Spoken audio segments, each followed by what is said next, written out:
Thanks for joining the Emancipate Show. I'm your host, Kel. Just a couple of topics I want to bring to your people's attention today. With their why the English language is makes no sense, and why we should learn literacy, financial literacy, in pretty much a different way. When you go to school, you would think they would teach you about like credit, taxes, uh, real estate, um, literacy, financial literacy, credit, and how to manage your money. Now, as you can see, whenever they send you to school, pretty much they basically um, tell you to shut up. They don't teach you good work ethics to work with each other. It's like everything you pretty much have to face on your own. Now, with that being said, I'm not saying school is not good.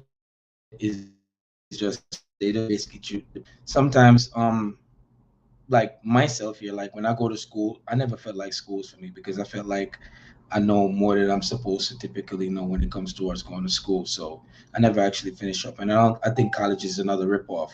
And a lot of things that they put into school, I think it's just another avenue for them to make money. Like auto mechanic, that's something that you can learn on your own. Being a teacher, that's something you can learn on your own. You got to get a bachelor's in order for you to become a teacher, and then you got to get your master's and shit like that. These jobs are like things that you should be passionate about if you're going to do it moving forward. But like I said, if you feel like school, it is. I just think certain things school shouldn't charge people money for because instead they give you the money to start like a business, they would rather give it to you so they could tax you on it, and then that's a debt that you could never get out of once you pretty much get the loan for you to go to school. And like as I mentioned before, coming up, there are certain things we used to learn into school, like we used to learn a little bit of electrician. They took that out of school. We used to learn auto mechanic. They took that out of school. Cooking, that's something you could learn into school. I don't think you should go to college to learn how to become like a cook or something like that. All these things are like pretty much on the internet. And if you're passionate about something, you can create your own avenue and on how to cook, bake, and do all this extra stuff. So I just personally think school is just a scam on a whole, right? Even like I think if if I was gonna start my kid off and going to school, I pretty much start off with private because private is more hands-on. Charter school is a little bit more, a little kind of sort of like private, but it's almost the same thing. Now moving forward into high school, I think high school is where you should get all these different things you should learn, like cooking, carpentry, mechanic, sewing, farming, and they don't teach any of this stuff in school. You got to learn all these things into college. You know what I'm saying? So when you go to school, pretty much they're gearing you up subliminally to go to jail because how the schooling system is set up, the prison system is set up the same way also. But I just want to point this thing out to you real quick. So check this out real quick. She just exposed the entire school system. The school system, they don't want us to learn about money because they just want to pump out good employees that do what they're told. I mean, if you look at school, it's opposite of what it takes to be successful in real life. Don't make a mistake. Do as you're told. Take tests by yourself. Don't cooperate. Do it by yourself. Do it on your own. And the last thing was, there's only one right answer. No, there's tons of answers to a problem. Facts. So you come out of school scared to death of making a mistake. So you do everything on your own. You don't cooperate. There's no synergy. There's no brainstorming. And there's only one right answer. Everybody wants to get the right answer. There's no one right answer. So I think people come out of school paralyzed. I think the school system is criminal in that it kills a child's spirit of learning. Facts. You know, a child goes into school all excited about, yeah, I'm going to learn. It's going to be great. And then the teacher says, sit down and shut up. Don't talk. We don't care what you're interested in. Facts. So as you can see, like even when you go to school, they don't listen to you. They want you to be obedient. And if you're obedient, it works.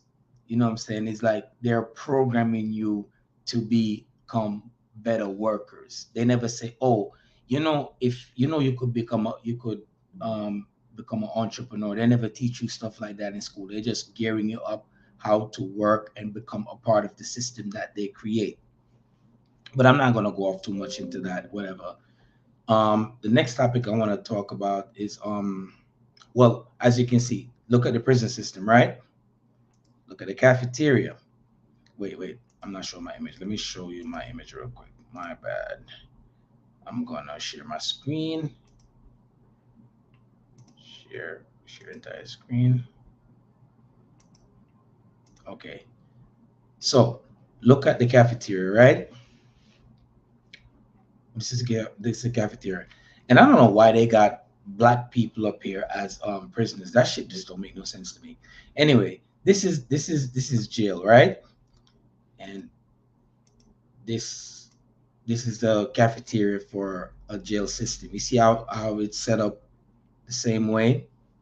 This is a school bus, right? And that's the bus that you go on when you go to jail. So subliminally, they're gearing you up on how to go to jail in a nice way. The same way the prison system is set up, it's the same way the jail system is set up. You go on a bus, you join a line, all that extra stuff. They show you the same thing. Anyway, something else I want to share with you again.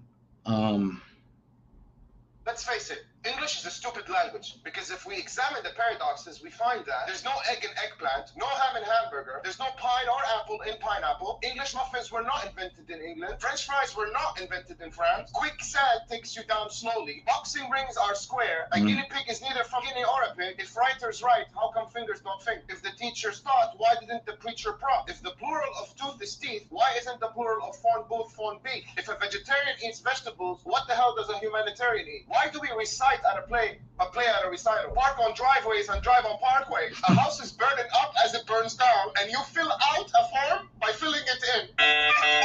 Let's face it. Yo, yeah. So basically, some of this stuff them in this English language makes no sense. And last but not least, because I don't want to keep this video dragging on, why like Meek Mill signed a couple of these rappers, whatever, right? And he signed some of these rappers like $10,000, $30,000, and I'm like, that ain't even no money. $10,000 is no money. Maybe in the '80s, in the early '90s or so, but like now $10,000 is no money. So whenever he signs his artist, no shade to him, he signs his artist for like crumbs. Most of the time, they even get killed. But when you're going in the music business, I think they should give you a tutorial on getting into the business before you sign these bad contracts. And all these black people that complain about the white people be ripping them off, they be doing the same thing to other artists too. So make it make sense. You complain that the white man is ripping you off for your publishing, your rights to your music, and bad contracts, but black people do the same thing too. Show do it, Puffy do it, and quite a few other art what you call Rick Ross did it to Meek Mill, and then he's doing it to other people. So make it make sense. So check this audio out. One sec. Let me get this thing queued. This is a commercial. Aye. Okay, let's do it. 1 second. So basically what I'm trying to say is that whenever these artists be crying about people be ripping them off about bad contracts, they should also look into themselves that yo, you need to do right by your own people. We need more unity in order for us to achieve whatever goal we're trying to achieve. And we need to better off ourselves when it comes towards unity, working together, and working as a community. But as you can see, most of the time we can't do that. We're just like crabs in a barrel, and that's what they used to defeat us. Check this out. So right now, if I get a loan for my business, right? I got an idea. I have a business. You give me a loan to start my business. I get it going. Boom, I pay you back. I walk with my business. I walk as the owner of the business, the CEO, and all that, right? If I get in the music business, all you're doing is giving me a loan. You're being a bank. You know what I'm saying? You're giving me a loan to produce my music, distribute my music, right? But once I pay the loan back, I don't own the rights to my music. I don't own my masters. So that's a bad deal right there for me if you really sit back and like, wait a minute, hold up. Wait, you gave me the money. I done made you the money back. Whew, probably 15 times over. Facts. Well, why don't I own my masters? Why don't I own my likeness? That's a Yeah. So pretty much whenever you're in the business, you never own your likeness. You don't own your masters based upon a contract that you so you don't own your publishing. So rappers need to learn the business before they get in the business.